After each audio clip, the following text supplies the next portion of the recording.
Olá, bem-vindo ao Capital Sensei. Hoje vamos revelar os segredos de um dos tópicos mais incompreendidos em finanças pessoais. Como é, de fato, um verdadeiro milionário? Vamos mergulhar fundo na pesquisa revolucionária do livro O Milionário Mora ao Lado, de Thomas Stanley e William Danko. Exploraremos os 7 hábitos surpreendentes dos ricos da América, porque uma alta renda não o torna automaticamente rico, e a fórmula simples que você pode usar para ver se está no caminho certo para construir sua própria fortuna. Sempre que podemos, tentamos responder as perguntas na seção de comentários. A melhor parte deste canal é a comunidade que construímos juntos. Então, enquanto avançamos, se você tiver uma pergunta, ou se uma dessas histórias te lembrar de alguém que você conhece, compartilhe aqui nos comentários. Sua experiência pode ser exatamente o que outra pessoa precisa ouvir para ter sua própria virada de chave. Muito bem, vamos começar. Quando você ouve a palavra milionário, qual é a primeira imagem que vem à sua mente? Para a maioria das pessoas, é uma cena saída de um filme. Um executivo de alto escalão em uma cobertura. Um cirurgião dirigindo uma Ferrari novinha em folha. Ou um influenciador do Instagram posando em um jato particular. É um mundo de restaurantes 5 estrelas, roupas de grife e garrafas de champanhe de $1000. Mas e se eu te dissesse que essa imagem, aquela que está tão profundamente enraizada em nossa cultura, está quase inteiramente errada? Thomas Stanley e William Danko, os autores de O Milionário Mora ao Lado, eram acadêmicos que passaram décadas estudando os ricos. E o que eles descobriram, através de milhares de entrevistas e pesquisas detalhadas, foi completamente chocante. Eles descobriram que a grande maioria das pessoas, com um patrimônio líquido de mais de $1 milhão, não mora em bairros nobres. Elas vivem em bairros comuns de classe média. Elas não dirigem carros esportivos chamativos. Elas dirigem sedãs confiáveis de fabricação americana, com alguns anos de uso. E certamente não passam seus fins de semana comprando relógios Rolex. A pesquisa pinta o retrato de alguém que você nunca suspeitaria ser rico. O típico milionário que mora ao lado é um homem na casa dos 50 anos, casado com a mesma pessoa durante a maior parte de sua vida adulta e vivendo na mesma cidade há anos. Ele é frequentemente um pequeno empresário. Não estamos falando de uma startup de tecnologia financiada por capital de risco. Estamos falando de um empreiteiro de soldagem, um especialista em controle de pragas, o dono de uma empresa de pavimentação ou alguém que possui uma rede de lavanderias. São o que os autores chamam de indústrias comuns e sem glamour. Elas não são glamorosas, mas são consistentemente lucrativas e atendem a uma necessidade perene na comunidade. Então, o primeiro grande mito que o livro quebra é que riqueza e renda são a mesma coisa. Elas absolutamente não são. Renda é o que você ganha. Um médico pode ganhar $500 mil por ano. Isso é uma alta renda. Mas riqueza é o que você guarda, o que você acumula, o que você possui. É o seu patrimônio líquido.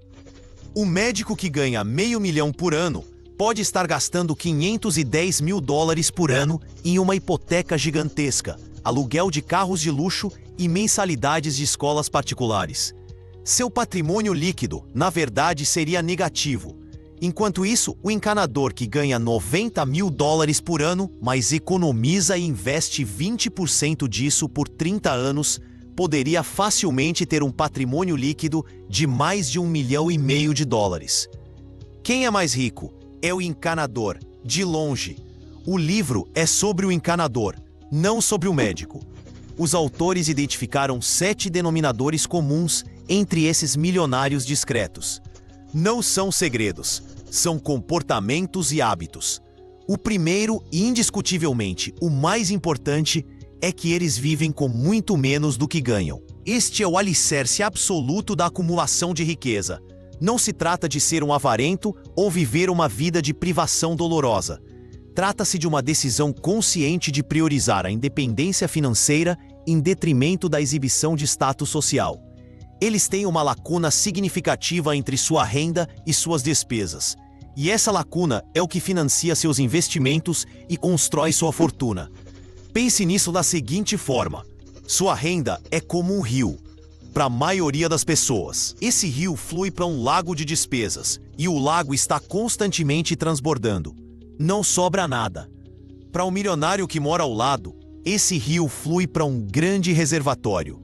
Eles retiram apenas o que precisam para viver confortavelmente e o resto da água, o excedente, é armazenado e cresce com o tempo. Esse reservatório é o seu patrimônio líquido. Eles poderiam comprar o carro de luxo, mas optam por não fazê-lo. Eles poderiam comprar a mansão, mas preferem sua casa modesta e quitada. Eles entendem que cada dólar gasto em um símbolo de status que se desvaloriza é um dólar que não pode ser colocado para trabalhar para eles, rendendo juros compostos e crescendo em suas contas de investimento. O segundo fator-chave é que eles alocam seu tempo, energia e dinheiro de forma eficiente, de maneiras que conduzem à construção de riqueza. Isso é muito importante. Construir riqueza não é uma atividade passiva que simplesmente acontece se você tiver um bom emprego. É uma busca ativa. A pesquisa descobriu que os milionários, em média, passam quase o dobro de horas por mês gerenciando suas finanças e estudando investimentos do que suas contrapartes de alta renda e baixo patrimônio líquido. Enquanto o subacumulador de riqueza passa o sábado no shopping, o prodigioso acumulador de riqueza está em seu escritório em casa, revisando seu portfólio, pesquisando um novo fundo de investimento ou se reunindo com seu contador para discutir estratégias fiscais. Esta é uma mudança profunda de prioridades. Eles tratam suas finanças pessoais como um negócio. Eles têm um orçamento. Eles têm metas financeiras claras, tanto de curto quanto de longo prazo. Eles sabem exatamente para onde seu dinheiro está indo a cada mês. Não é ciência de foguete, mas requer disciplina. É como treinar para uma maratona. Você não acorda em dia e corre 42 quilômetros. Você se dedica, dia após dia, semana após semana. Você planeja seu treinamento. Acompanha seu progresso e se mantém disciplinado mesmo quando não está com vontade. A construção de riqueza é o mesmo tipo de esforço metódico e de longo prazo. Isso nos leva diretamente ao terceiro fator. Eles acreditam que a independência financeira é mais importante do que exibir um status social elevado. Esta é uma distinção psicológica. Essas pessoas desvincularam sua autoestima das coisas que possuem. Sua satisfação vem da segurança, da liberdade e do conhecimento de que estão no controle de seu próprio destino. Eles não precisam de uma BMW para se sentirem bem-sucedidos. Na verdade, eles frequentemente veem tais exibições como um sinal de fraqueza, de precisar de validação externa. Há um ótimo ditado no Texas: chapéu grande, nenhum gado. Descreve alguém que faz um grande espetáculo, mas não tem substância real para sustentá-lo. Um milionário que mora ao lado tem todo o gado, mas não vê necessidade de usar um chapéu de 10 galões. Vamos pegar um exemplo prático. Imagine dois vizinhos, ambos ganhando $150 mil por ano. O primeiro, vamos chamá-lo de Alan, subacumulador, sente a pressão de parecer rico.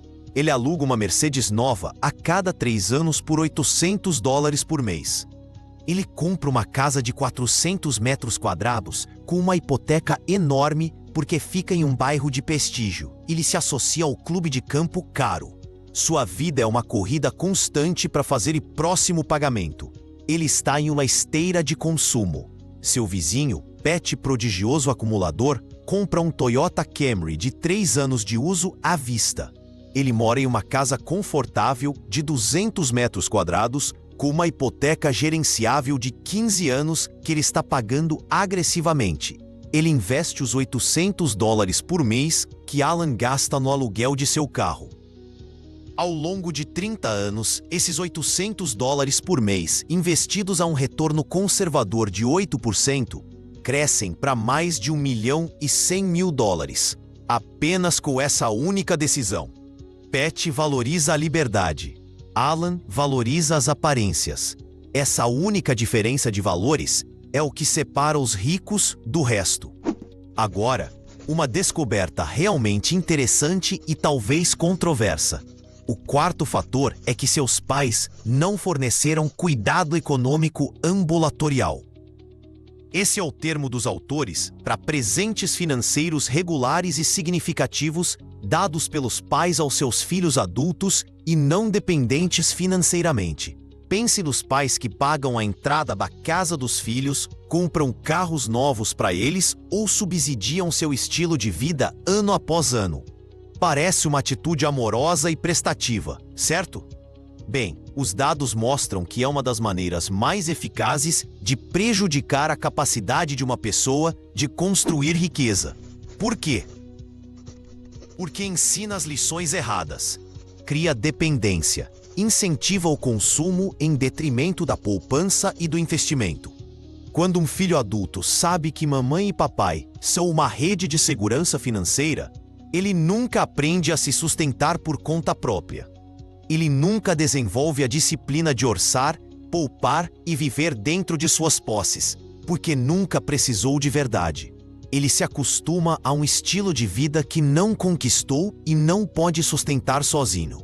É como um animal selvagem que é alimentado por turistas. Ele eventualmente esquece como caçar por si mesmo e se torna completamente dependente de esmolas. A pesquisa é clara.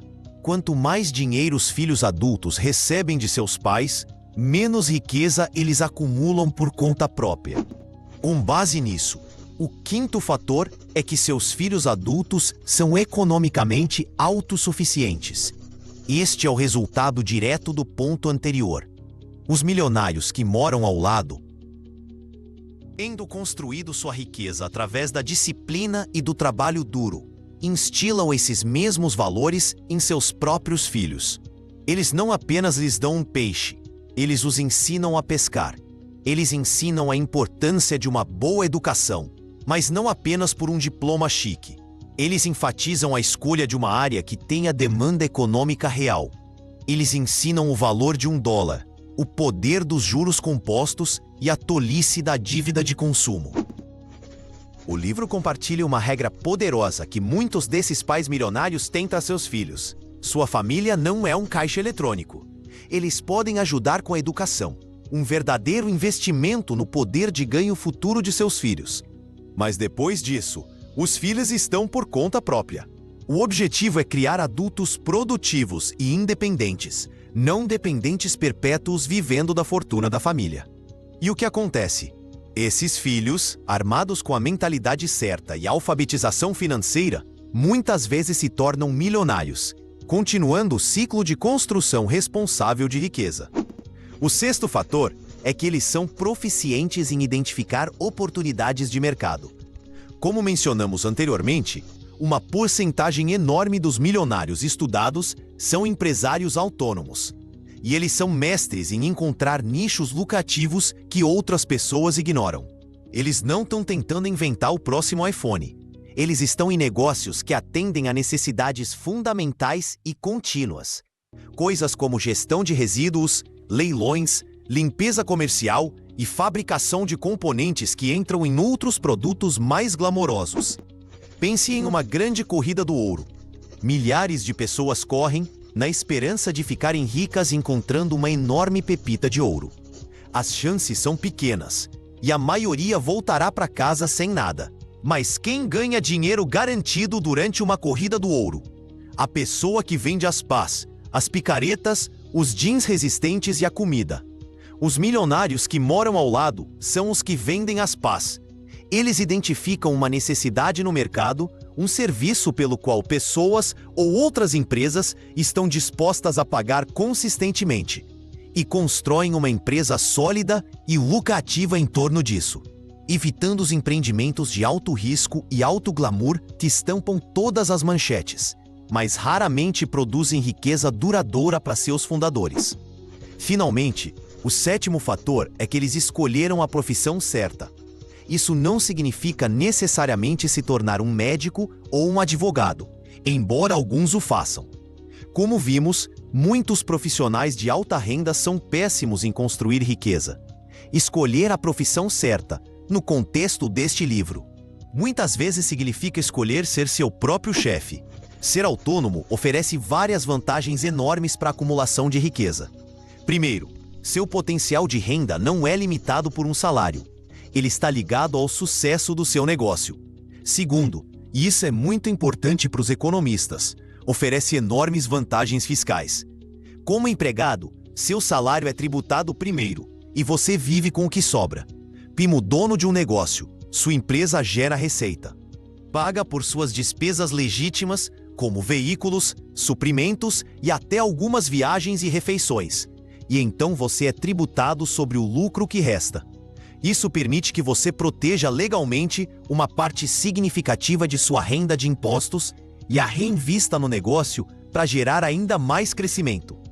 Este uso estratégico do Código Tributário é uma ferramenta poderosa que está amplamente indisponível para o empregado assalariado.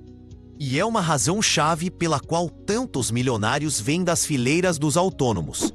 Para tornar tudo isso mais concreto, os autores nos deram uma ferramenta brilhante para medir o progresso na construção de riqueza.